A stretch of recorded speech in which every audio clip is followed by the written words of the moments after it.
Hello, everybody. Welcome to Riot Science Club Imperial. Thank you for joining us. As many of you know, Riots was set up by Dr. Sam Westwood to raise awareness and provide training in reproducible, interpretable, open and transparent science practices. And this is Imperial's second Riot seminar, so thank you. One of the advantages, of course, of COVID-19 and changes to our working practices is that we can be global. So time zones permitting, anybody can tune in from anywhere. So when we do go back to more face-to-face activities, our aim will be to host a few more local events and build a network at Imperial, similar to the networks that exist at other institutions. But give us a follow on Twitter and sign up for email alerts, and so you don't miss out on any of the great Riots content. All of our previous speakers and events are shared on the Riot Science Club OSF page and on the YouTube channel. So before I introduce our guest speaker, there's just a little bit of housekeeping. We host all our events on MS Team Live events, and that generates a publicly accessible link which you can share publicly. Live events is a one-way streaming platform, so you can use the Q&A in the message board to raise your questions for the speaker, and they'll be moderated by myself. So please keep your comments and your questions relevant and respectful, and I will feed those questions at the end to our speaker. So please monitor the Q&A, upvote any questions that you like, and I'll prioritise the most popular. And so finally, if you join late, don't worry, you can pause, rewind, fast forward. Live events has an auto subtitling feature as well, and I've enabled several languages. But if there are other ways in which we can help you to access our content, please email me. So now, on to the main event. It's a real pleasure to welcome Theresa. She is a PhD student and MGTA for statistics at the Centre for Mathematical Cognition at Loughborough University. Her research is focused on preschool maths, but she thinks a lot about statistics, pedagogy, and introducing students to the philosophy of science is part of her teaching role. So she has very kindly recorded the talk for us today. She is going to be on camera to answer all your questions after her talk, and she's probably going to monitor the questions as well when they come in, and you might get a little bit more from her. So I will just go to her presentation now. Hey, thank you for joining me today for this session on the origin of p-values, eugenics, white supremacy, and the fathers of statistics. I hope you enjoyed the session, and I hope it will leave you with some food for thought. My name is Theresa Wege. I work at Loughborough University as a teaching assistant for stat support and also as a part-time PhD student in mathematics education. If you want, you can find me on Twitter at Theresa Wege. So why am I talking about this topic today? I first learned about the origins of the p-value from Daniela Witten's initiative to rename the Fisher Lecture and Award, and Miles Ott's subsequent petition to rename the award after David Blackwell. This was the first time I heard about Ronald Fisher's biography and his ties to eugenics, racism, and white supremacy.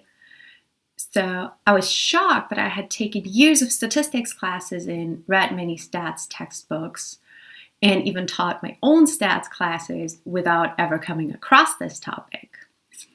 So this is how my journey started to learn about the origins of many statistical tests we use and the biographies of the men who created them. I assume that for some of you, this journey started at a similar time as for me, and you have been learning about this only recently. Some of you might already be much further along in this journey, and I hope you will use the Q&A later to share your knowledge and insights with all of us. And maybe for some, this seminar today will become the starting point to your journey and to discovering this topic. So thank you all for sharing this learning journey with me today. So here is the roadmap for the session today. We'll start with an open science debate. I will argue that a critical engagement with the origins of p-values and statistical methods in general is a piece of the open science debates we're having around statistical methodology and particularly the use of p-values. We'll move on to epistemology, and I'll introduce you to the feminist epistemology of situated knowledge and standpoint theory, which I'll use today as the backdrop of my assessment.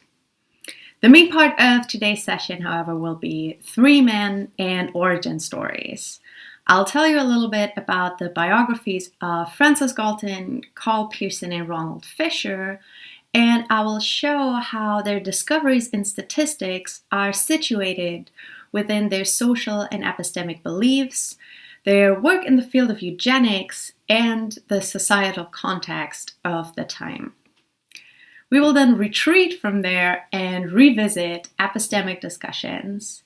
I'll talk about the most frequent critical responses I get when presenting this topic and how I understand them. And from there, I'll move on to talk a little bit about why I think this is an important topic to be included when teaching statistical methods, but also how I think it can be an important case study for current discussions we have around research transparency, openness, and research ethics.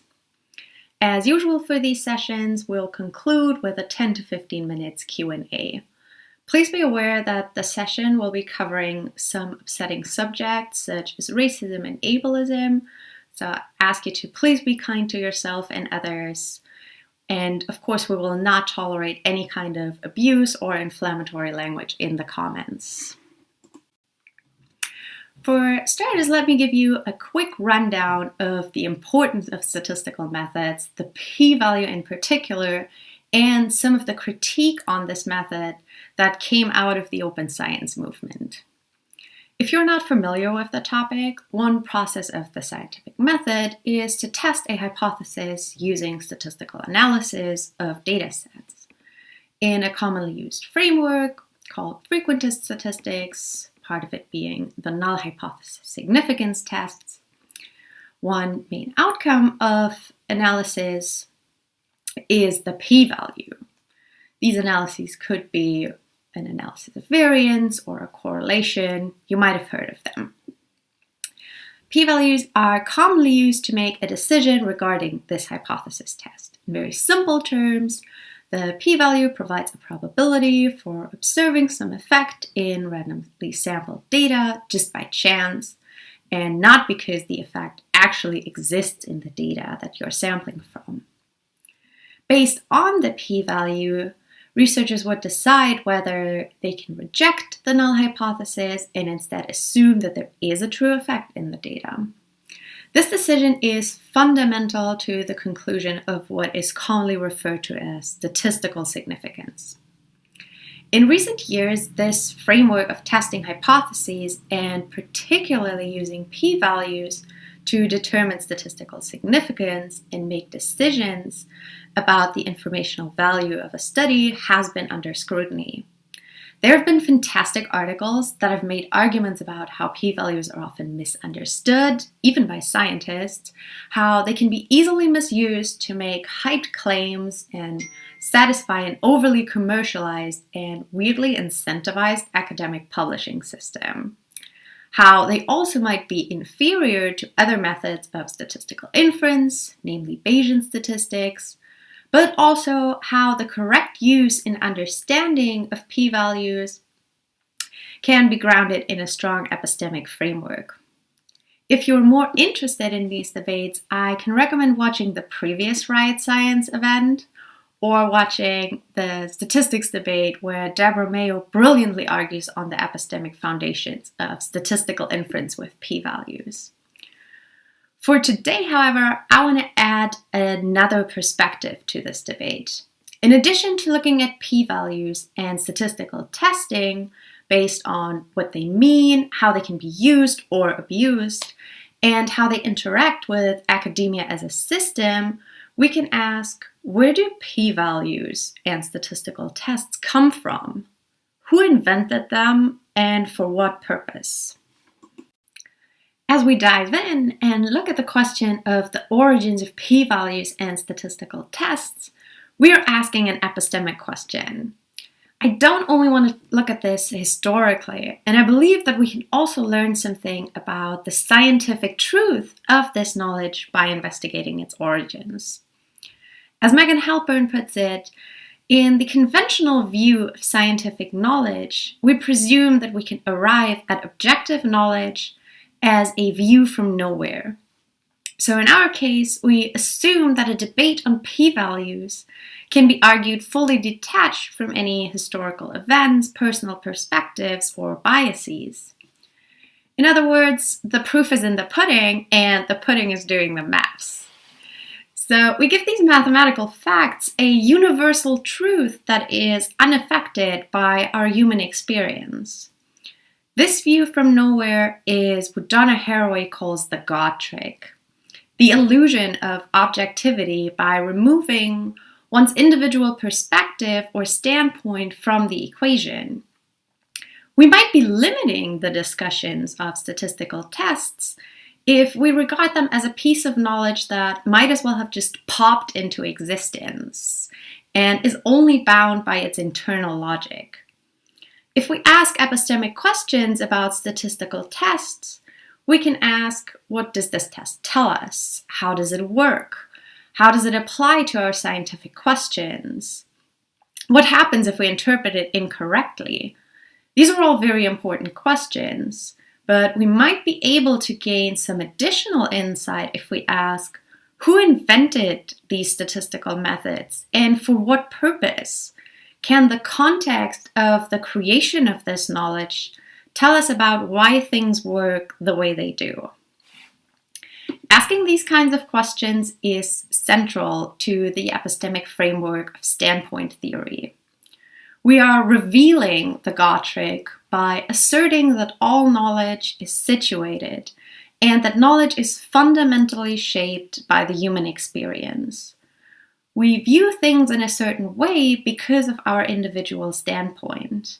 Our knowledge is situated within the context of our biases, beliefs, the incentives and pressures around us, and the society we live in.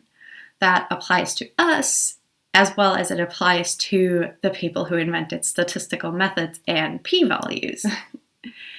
So, does that mean that there is no objective truth to anything? No. Situated knowledge is not epistemic relativism. Sandra Harding argues brilliantly that situated knowledge is indeed an antithesis to relativism.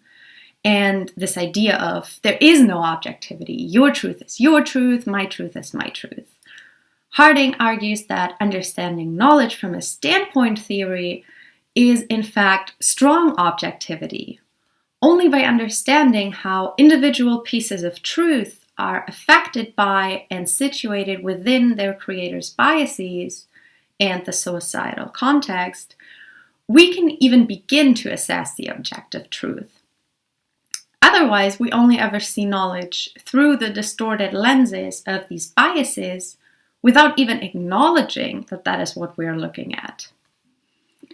So today I want you to keep in mind the framework of standpoint theory and situated knowledge as we dive in to look at the historic origins of p-values and statistical tests. Who were the people that came up with the statistical methods we frequently use today? And what further insights on statistical methods can we gain by examining their human experience, their biases, beliefs, and the context of their life and scientific work? So let's go and get to know the three men who are often credited to be the fathers of the statistical method we so frequently use today. Francis Galton, Karl Pearson, and Ronald Fisher. Even if you don't know anything about these people, you likely have come across their names before. There is the Galton board that illustrates how normal distributions are generated from random processes, the ones where the beats fall through. There is the Pearson correlation coefficient, and there's Fisher's exact test, or the F value we calculate in every analysis of variance, which is named after Fisher.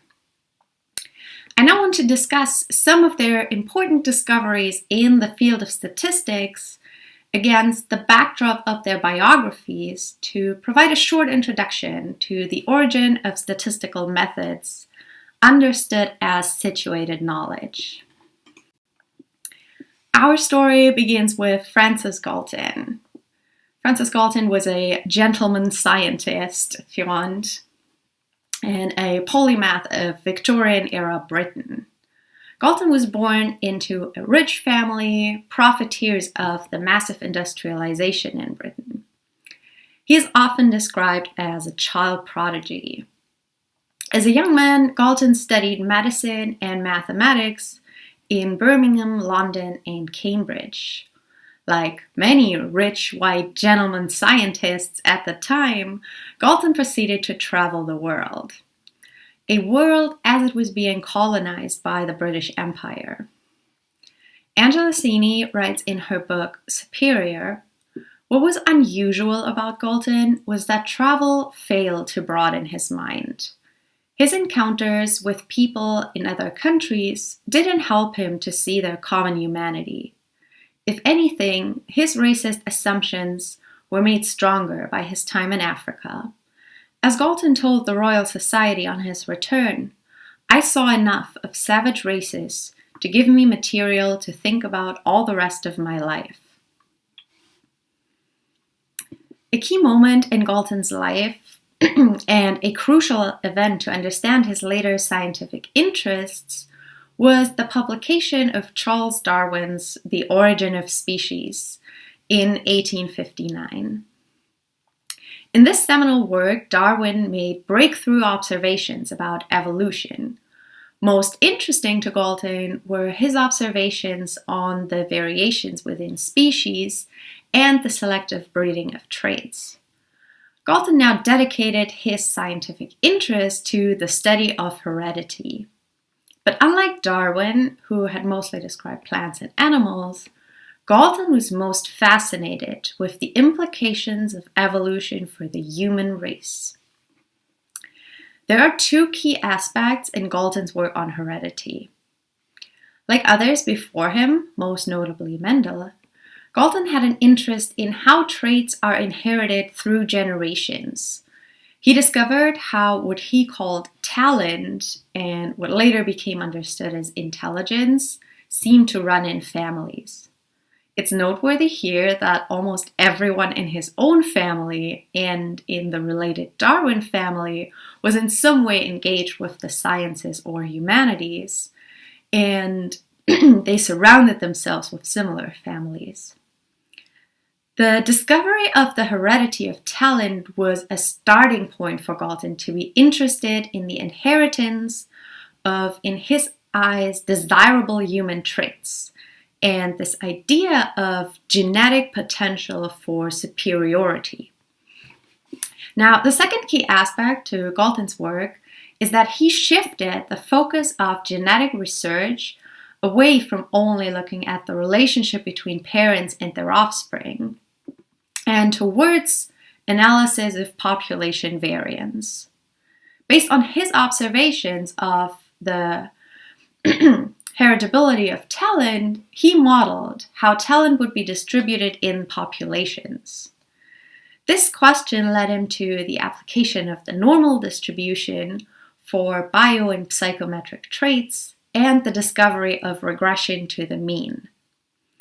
His conclusions from this line of research was, simply put, that without intervention, populations were stable in the distribution of heritable traits, and that continuous evolution would always return to mediocrity.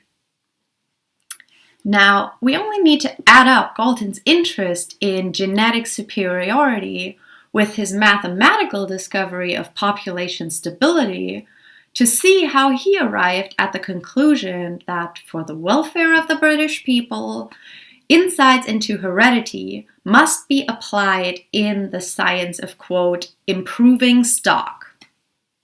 And further quote, to give the more suitable races or strains of blood a better chance of prevailing speedily over the less suitable than they otherwise would have had. End of his quote. For this new scientific endeavor, Galton coined the term eugenics. Galton believed in the ability to improve humanity because he believed all variation in human traits could be measured, cartographed, understood, and predicted. His beliefs and his science were very much positivist, if not deterministic. Galton is famously known for his quote, "Whenever you can, count." And he counted everything. He is credited as the first person to draw accurate weather maps, study the unique patterns of fingerprints, and derive an empirical formula for brewing the perfect cup of tea before making it his life's mission to measure and accurately describe and improve human nature and become a pioneer of the disciplines of biometrics and psychometrics. Much of today's work in human genetics, but also psychology, particularly the measure of intelligence, can be in some way traced back to Galton. But also, as Samy further notes in her book, Galton was obsessed with measuring things, once using a sextant to size up an African woman's proportion from a distance. Through eugenics, he saw a way of using what he thought he knew about human difference, shored up by Darwin's theories of natural selection, to systematically improve the quality of the British race. You have to call Galton a racist because the work that he did is fundamental in the story of scientific racism. So not only is he a racist, he is part of the way we invented racism and the way we think about it today. After Galton died, his inheritance was used to fund the Galton Chair of Eugenics at UCL, which was appointed to Pearson. Karl Pearson is in many ways Galton's successor and was his protege during their shared time at UCL and until Galton's death. Pearson agreed with Galton's assessment of the need to improve the genetic potential of the British people and the perceived struggle between races. Like Galton once suggested Africa should be given to the order-loving Chinese for the benefit of all races, Pearson later endorsed the genocide of native peoples in North America as a successful struggle between races.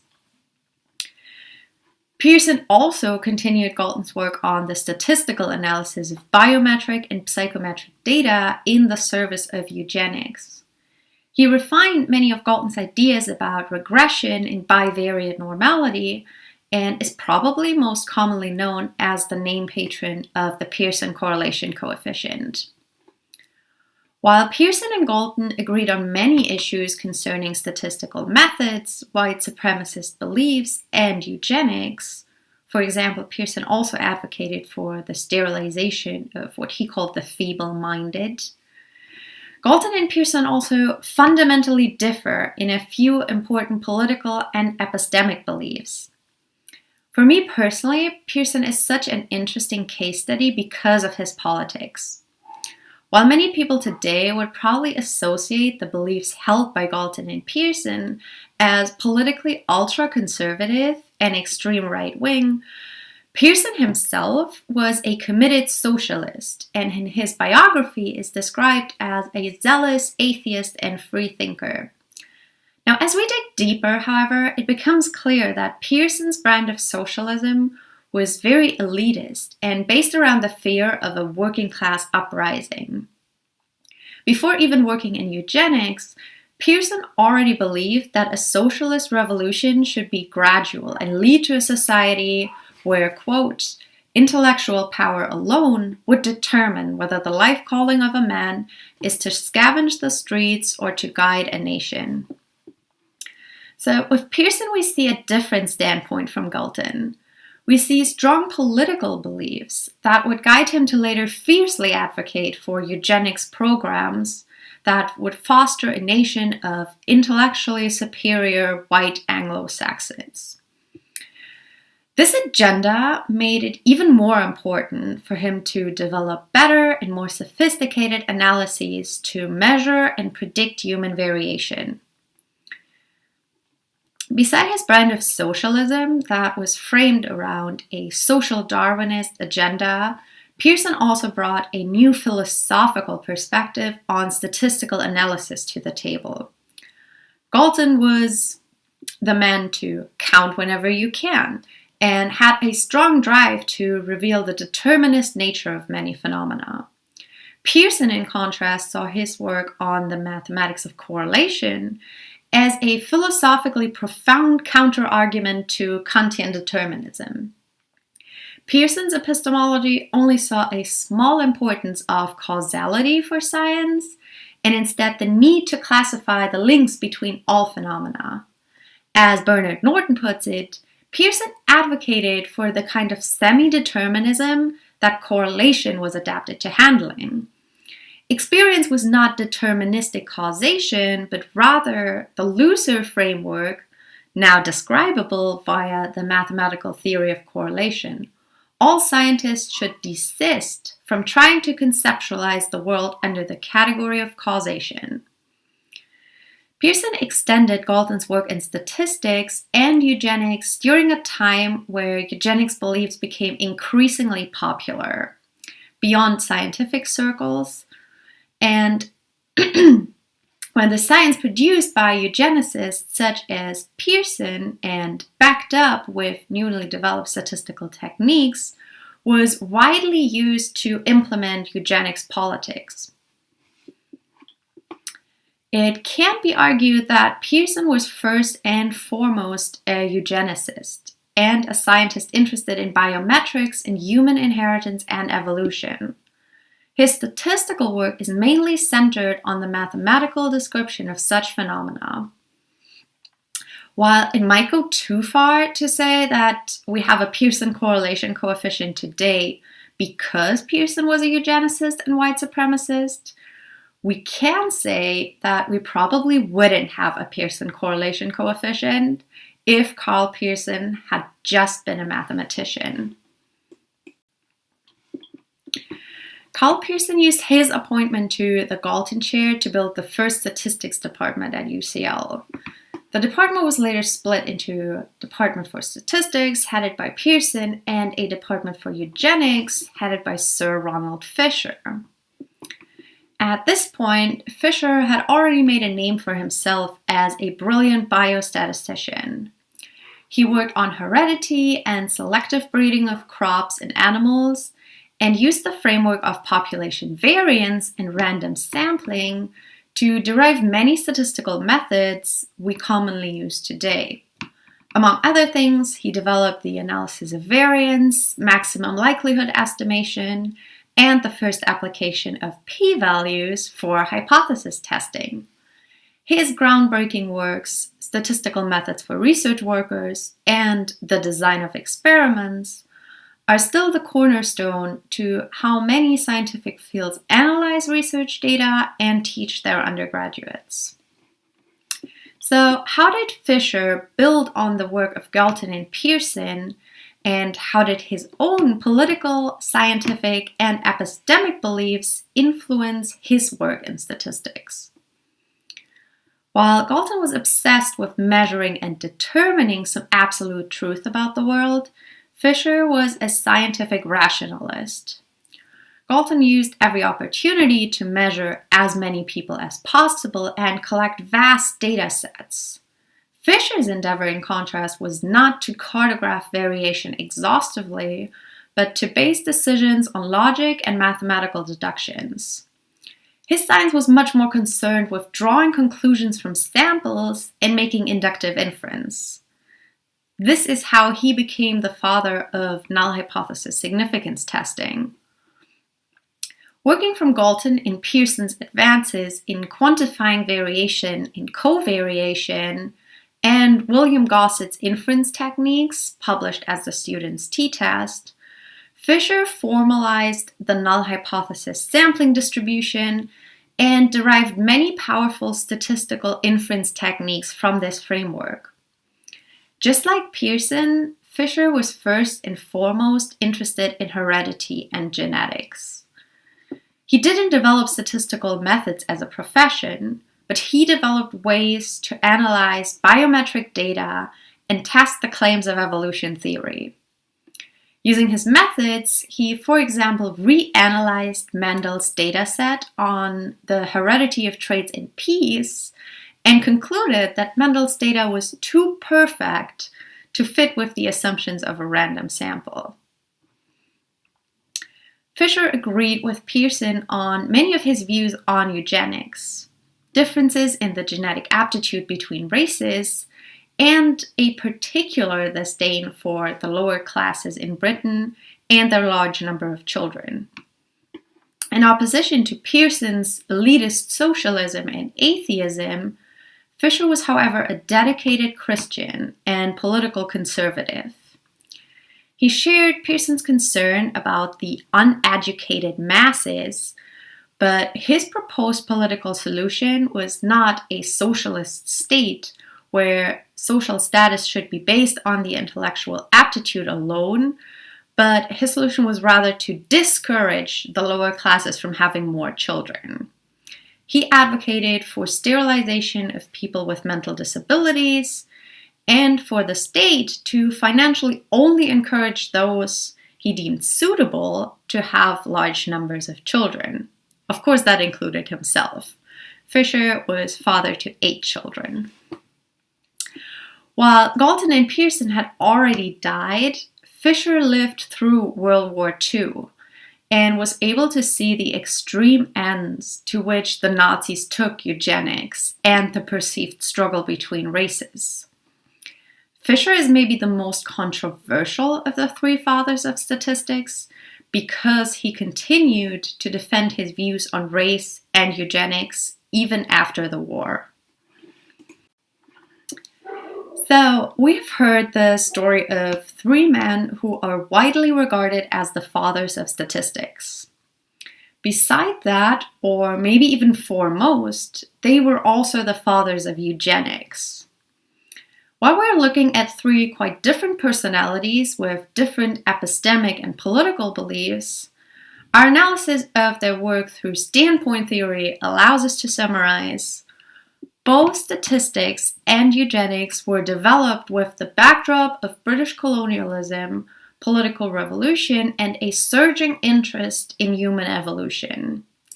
The development of statistical methods such as variance, correlation, and p-values is inseparably intertwined with the invention of eugenics as the new social science to unite biometrics, psychometrics, and genetics with the agenda of social Darwinism and white supremacy. Colonialism gave rise to the invention of race science and an obsession to measure, classify, and rank people based on the color of their skin. The perceived evolutionary struggle between races and new insights into human heredity gave rise to an obsession with measuring and classifying human ability and genetic potential in order to breed a superior human race. Galton, Pearson, and Fisher measured and quantified and developed new and powerful ways of analysis to provide the scientific underbelly to this endeavor.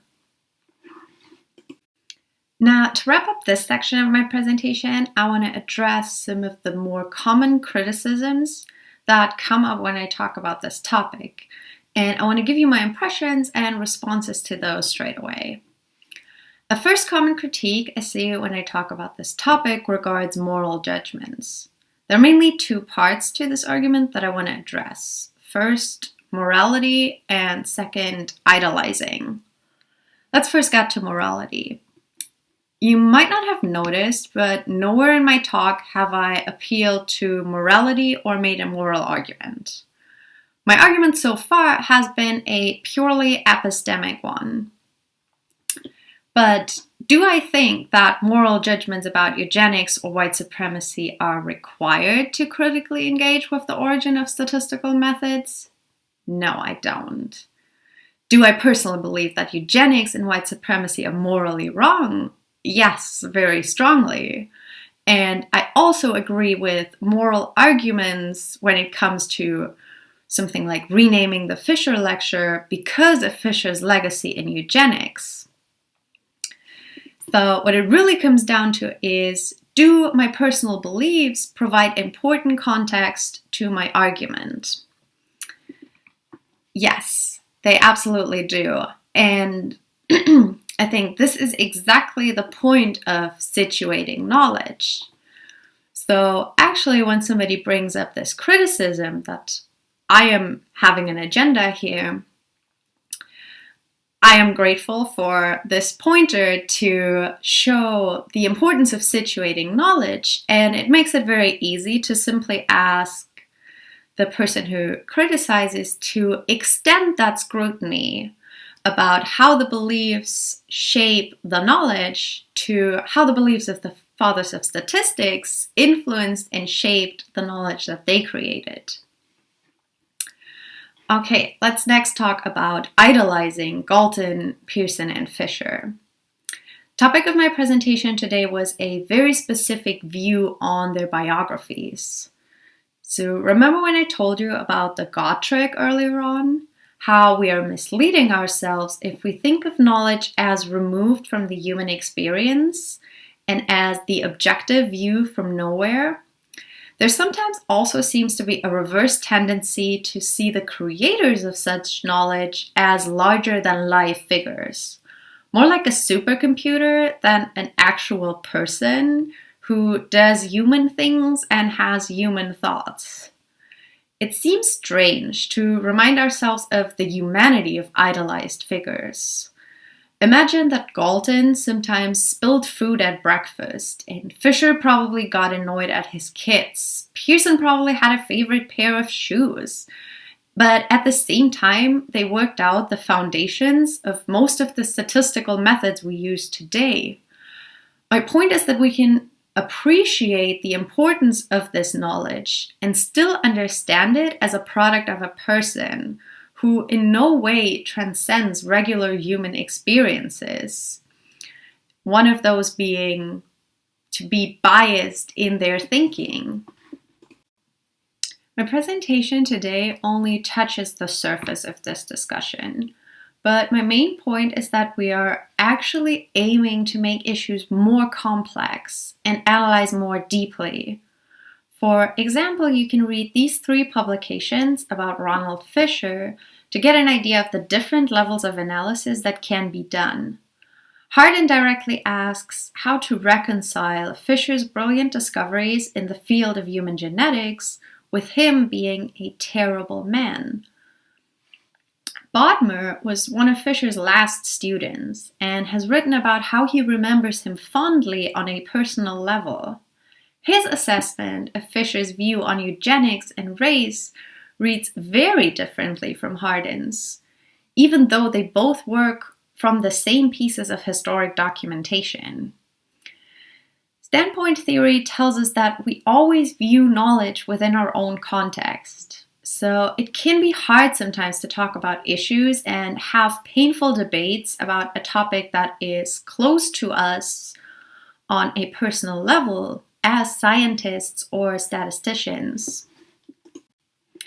So to ease the discussion and offer a different perspective, I want to make an analogy completely outside of the field of statistics and even science. J.R.R. Tolkien was a contemporary of Galton, Pearson, and Fisher. You probably know that he wrote The Hobbit and The Lord of the Rings. He did that in the 1930s, and his life was subject to much of the same influences as that of our 3 statisticians. He certainly shared many of their views on colonialism and race. His genre of fantasy novels is widely successful and was groundbreaking.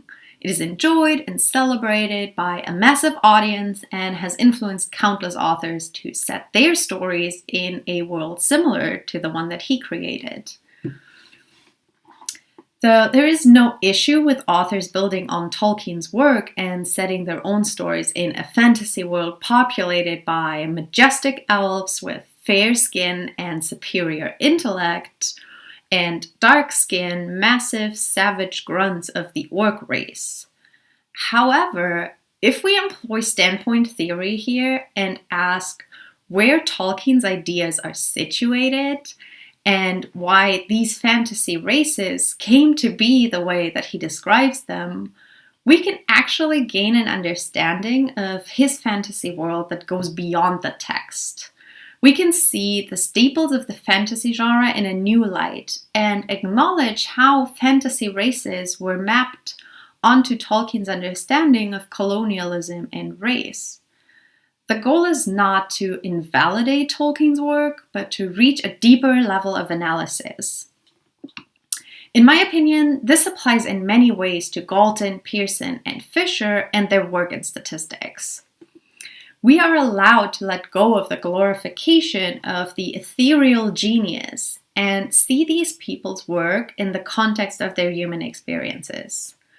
It opens the door for deeper analysis, critical engagement with their influence in the past and present, and it adds to the discussion we have about modern interpretations of both fantasy worlds and statistics. So let's circle back and let me finish off with some thoughts on how the origins of statistical methods can be included in statistics education and how we can also use it as a backdrop for contemporary discussions on research transparency, openness, and research ethics. Like I told you in the beginning, my journey learning about this particular part in the history of statistical methods started with Daniela Witten's initiative to rename the Fisher Lecture. At this point, I had already taken several undergraduate and graduate stats classes, read multiple stats textbooks, and have even been teaching statistics myself without ever coming across the topic of eugenics and how it's connected to the development of these statistical methods. And in my experience, I am not alone in this. Actually, the most frequent response when I talk about this topic is that people are surprised that they've never heard of it before. Hopefully in my session up until now, I could make some point for why I believe that the historical context in which statistical methods were developed adds a very interesting and important layer of understanding. This is why I now include this topic in my Intro to Statistics syllabus. It has been received very positively by my students and has generated a lot of good discussions. This is why I would like one conclusion of my talk today to be an appeal to you to consider teaching your students about the history of statistical methods. To make it a little easier to imagine how you could add this topic in your own teaching, I want to talk briefly about how I fit it in with my syllabus, what worked really well, and point out some good pieces to be on the reading list. The session that I am teaching to my students right now was first created as a one-off event for Black History Month, which I think is important to know to understand why I chose a particular frame and have particular questions in this workshop. This is, of course, only one of many ways to engage your students with the topic. Now that this session has become a staple part of my syllabus, I fit it in with a set of other sessions that broadly deal with the deconstruction of statistical significance. Because my students are mainly postgrads, they're often already familiar with the importance of significance and p-values, but they might not have had a chance to learn the epistemic and mathematical foundations. So for me, it has worked really well to include this topic right after some philosophy of science and some introduction to the criticism of significance testing and p-values, which I mentioned at the beginning of my talk. So how statistical methods and p-values are misused, misunderstood, and maybe misdirected. You can see here the roadmap I use when teaching a session on the history of statistical significance to my students. I start with some input on the historical context, just like I did today, even though much more general. And from there, the session is completely dedicated to discussion. You can see that the session splits off into 3 discussion groups with different topics. I chose these topics as discussion starters, and they cover some different contexts to apply knowledge about historical context in present-day debates. Discussion group 1, for instance, gets to spend some time reading about the Fisher lecture, the petition to rename it, and gets some discussion pointers from there to talk about the role of the creator for scientific knowledge, the myth of the genius, and how they generally think about the association between a particular person and a piece of science. The last part of the session is dedicated to thinking about actions and consequences that can be drawn from these discussions. You can find the materials for my full workshop on the Open Science Framework, and I'm sure we can also include a link with the YouTube upload. With this last point, I want to acknowledge some of the researchers and brilliant resources that were created that really helped me on my learning journey. So these 3 resources have been very crucial when I learned first about the topic, and I wholeheartedly recommend them as a reading list for anyone who is interested in learning or teaching on this topic. I'll also have a more complete list of references at the end of my presentation, but these are just some pieces that I wanted to highlight here because they were so central to my own learning. Finally, I want to close with some thoughts on how the history of statistical methods might be a useful case study for open science debates we are currently having. In this session, we started out by looking at the debate around statistical significance and, more broadly, the correct and rigorous use of statistical methods. I hope that this little dive into the history of these debated statistical methods was not only interesting for you from a historical perspective, but maybe added also a new level of analysis when you participate in discussions around statistical significance within the open science context.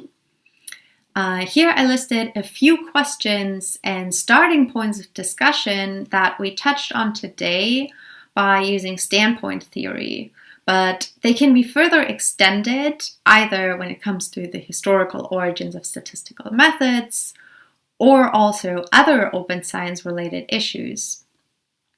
You might want to consider these questions as another takeaway from today's session. When I talk about the origin of statistical methods with my students or colleagues, we often come to the conclusion that answering the questions listed here in the context of the research that we do goes hand in hand with the promotion of many open science missions, particularly when it comes to challenging hierarchies, dismantling biased incentive structures, questioning established lines of research, and our ethical conduct as researchers.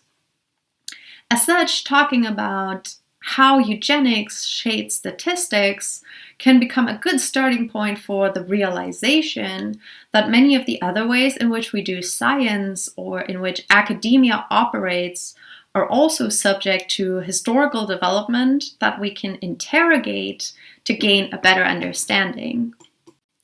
Thank you very much for joining me today to talk about the origins of the p-value and how the discovery of many statistical methods we use today was historically intertwined with eugenics and white supremacy.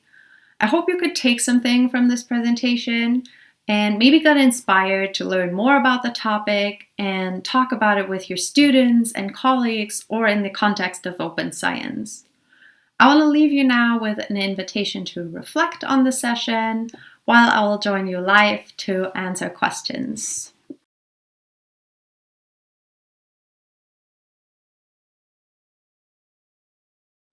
Theresa, that was brilliant. I feel that there was so much content on that in there, and you took us on a really, really comprehensive journey. I'm so glad that you raised the way in which this is often critiqued. I think I probably speak for many people who feel that I can't respond articulately enough to explain why this is important, and that we do actually start to consider how we humanize these people as opposed to perhaps idolizing them, and that we sort of move away from the genius, lone genius, celebrity scientist model, and consider how perhaps some of their activities have shaped our activities, our way in which we conduct science today. How do they, I suppose, continue to promote or permeate and maintain injustice? And I love also that you gave us some examples of how you're incorporating this into your own teaching syllabus, because I think a lot of us might feel overwhelmed at the complexity and don't know exactly where to begin and what we could be doing to be addressing this. So there's one bit that I think that really that David had brought up about supporting the renaming of the Pearson building at UCL, and this is really topical as well at Imperial College London. With Imperial, we had our motto was in Latin. I don't know if you know, but it was the crowning glory of the empire, and of course, as we discuss more broadly decolonizing, a lot of the arguments I think that you see, particularly in the mainstream media, are very polarized about removing names and statues. Would you like to expand a little bit more on that for us, and how this sort of fits with what you were discussing in your presentation? Yeah, first of all, thank you so much for having me. Thanks everybody for joining. I hope you enjoyed the presentation. First of all, I think it's such an important way that we engage with the topic currently, to look at these buildings that have had these names for 100 years. And well, very interestingly, they were named after these people to keep them in our memory and to sort of promote people to learn about them. So the idea was always, oh, let's name this after Pearson, or let's name this after Galton, so that people will keep remembering them for the great things they've achieved, and they will keep asking questions about who these people were and why we named the building after them. And I always find it interesting and striking that for 100 years the building was named after them, in the intention that we learn about what they've done with their lives, and only now we come to the conclusion that what they've done with their lives might not be the greatest thing.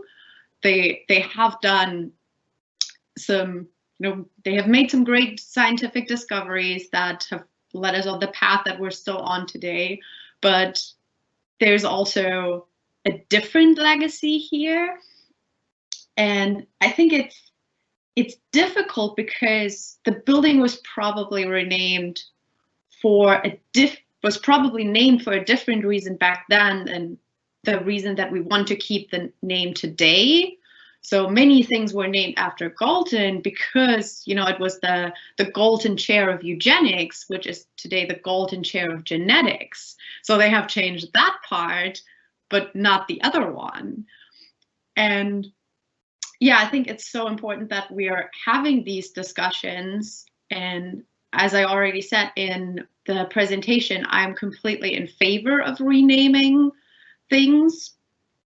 And there's two parts to that. I think one is really that moral argument. And even though in my presentation I focused more on the epistemic analysis, I think for that discussion on renaming and how do we treat this legacy when it comes to idolizing, I think the moral argument is the stronger one. So there is a part of renaming. I think the part where I haven't made up my mind is whether it's in generally a good thing to name buildings after people. So back when the discussion around the Fisher lecture was on social media and everyone was engaging with it, I signed the petition to rename it after David Blackwell. But when they renamed it, and they renamed it the COSS award, so they just renamed it after the Association for Statistics, I also quite liked that, because I think we do have this tension between idolizing and honoring somebody. And well, I do like the sort of neutral renaming that just detaches it from that glorification of one particular person. But I also quite like the idea to rename it after David Blackwell, who was an outstanding mathematician. And well, maybe I can say more about that in a second, but who also really continues in that tradition of these statistical steps that have happened in the last century, but is never named in the same sentence as these other creators of statistical knowledge. So yeah, I really haven't made up my mind on that one. I think that's interesting, because somebody anonymous has said, do we actually idolize them? Because, most students in stats classes, do they even take any interest in who the people are behind the methods? And I think probably many students don't, but there are perhaps implications for that as well. But I think sort of related, I wanted to bring in Sam Westwood's comments. Said, fantastic talk. Your talk introduces a serious conflict between what I think is morally right and what is expected of me by standard practice. Do you think a good take-home message is to think about your data analysis more and to justify your analytical decisions? I ask because Riot's Club hosted a book club, and we discussed why ethnicity is just blindly thrown into analysis without any justification, and can often perpetuate the myth of biological difference between races. And he has that in inverted commas. Well, I'm not sure that's actually a true question. I think if you ask a question that is like, should we do more rigorous science? The answer is yes. So yeah, I think it's always a good thing to think more about your data analysis, justify your analytical decisions. But like in particular, that question about, this idea of controlling for ethnicity, controlling for race, or to use that as a factor in your analysis is something that I think we should be unpacking more. I think often it is sort of like one of these standards that are never questioned. Like, you write a journal article and you're expected to report the gender of your participants, and you're expected to report ethnicity and socio-demographic background variables. But I think there's this tension between, well, why do we report that? Why do people think that is a variable that is informing us about the sample that we've drawn here? So, for example, why am I expected to report the gender of like 4-year-old children that are doing counting tasks in my study? Why do people who read journal articles believe that's like one of the most prominent features that we need to know about these children to understand how good this sample is, how representative this sample is? So I think that's one point, questioning where these standards come from and what's implied when we report that as something that we think is crucial about, like, even if it's just demographic backdrop or in our analysis as a control variable. But then I think that it also extends much further into, how do we measure these things? How do we assess that? And what is the complexity that we allow for in our data? And I think particularly in quantitative analysis, we always have that tension between, well, what is neat and easy to analyze, which is, the tick one box only for your ethnicity, and what is actually a good way of measuring something that is as complex as ethnicity or gender. But often when we do include this complex way of measuring, we're then challenged with, well, how do we analyze that? And I think that really nicely points out that maybe this isn't something that is really all that important for your analysis if you can't make these connections between the data you have and that really complex and faceted data on ethnicity or gender. As somebody who on the census had to tick other and then explain what my ethnicity actually is, I can totally relate to that. I don't fit into a box, and it makes you wonder, how useful that information could be. I think I'd just go back to one of your points about the history, and David raises, he says he's astonished that so few people seem to know the history. He first learned about it as a PhD student in Edinburgh. And I don't know if anybody has seen, but today Edinburgh in the press, for one of their professors has co-authored a paper on Fisher, the genius that Fisher is, and the University of Edinburgh Race and Equality Network released a statement saying that whilst Fisher has made undoubtedly a very important contribution to science, we cannot sort of undermine and belittle the other elements of his history. And I think just by knowing the history, we at least then can question how it shapes the activities and the things that we do, which relates to Sam's point. And so we've only got a little bit of time, we're running quite over, but I feel there's a few questions coming in and we're not losing people. So I'll just read this last one to you. Somebody said, it's far from obvious to me that a healthier debate on p-values will happen if most statisticians consider p-values to be inherently intertwined with racism. It makes me think of a workshop I attended on Bayesian statistics, which can be summed up as these frequentism are the bad stats which racists use, and this is the cool hip progressive Bayesianism.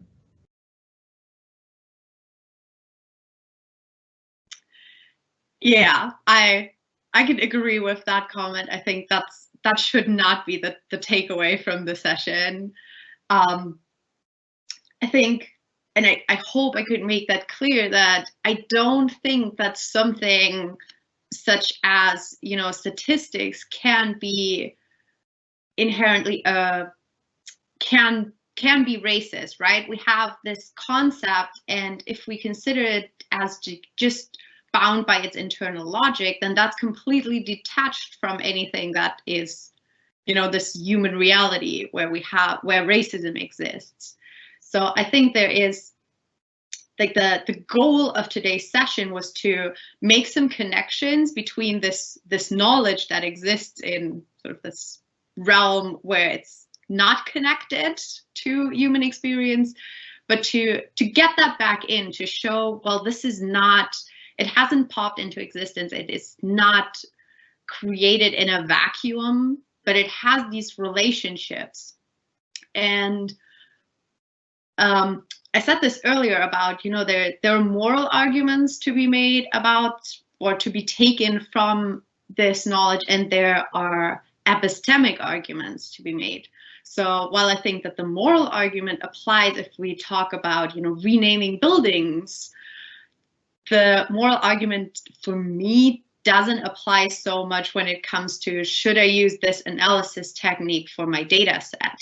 I think at that point, it should be an epistemic argument. And at that point, we should ask, well, what are the assumptions that this test make? What are the conclusions that we can draw from it? And what are the ways in which the data is shaped by this analysis technique?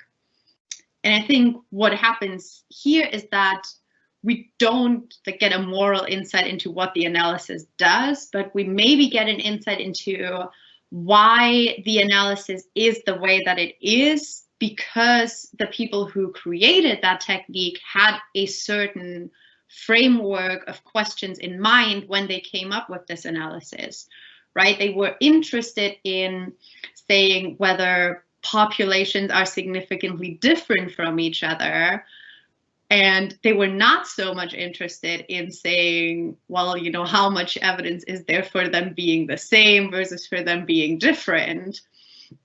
So I think there's like some connections that we can make, but I would say the moral argument doesn't apply as much when it comes to, you know, should I keep using ANOVA to analyze my data? That's really good. Thank you, Theresa. I think that there was a comment made by another person that sort of that really answers too well, because they said that they were quite concerned that there are comments on seeing relevance of contextualizing the origins of fundamental aspects of research, such as the p-value. We can only operate ethically as scientists, particularly in research that includes participants, by ensuring we are knowledgeable on context. So whether we choose the p-value or Bayes method can be based on mathematics, if one prefers, but we need to show awareness of our analysis techniques. And I think that really sums up very nicely what you were explaining. I think we're coming to the end. We're running over anyway, and so we're definitely at the end of our time. Thank you so much. I know that I will definitely spend a lot more time thinking about this and considering how it relates to not only to like my research, but also more broadly speaking to the research culture that we're in. So thank you. Thanks for having me. You're very welcome. Thank you for everyone that tuned in today, and I look forward to seeing you at the next Riots seminar.